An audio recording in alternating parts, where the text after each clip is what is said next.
Hi, y'all. You've joined me this morning as I'm working on some Christmas presents. I love working with my hands to create things, to build things that can be used.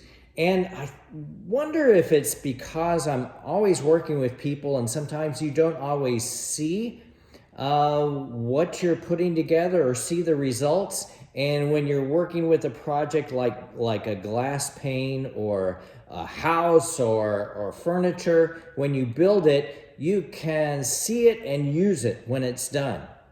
Sometimes it's less straightforward in working with people. This past weekend and week, my wife and I were in Seattle. And during one evening, as we were walking through the city, we came across a glass studio.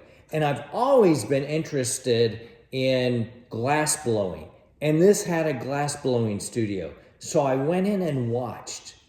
And I love just sitting there and watching the tradesmen as they took what looked like a blob on the end of a steel rod and had it in the furnace and would turn it and spin it and then take it out and shape it and craft it and then put it back in the furnace, and they kept working with it as it expanded into a thing of beauty. They would blow through the end of the tube and enlarge the shape that they were making. It was gorgeous. I was in awe. I was watching what took heat to shape to a thing of beauty. Sometimes we do that with our hands, but what we learn in projects like that, let's project back to people and realize that the end goal is a thing of beauty.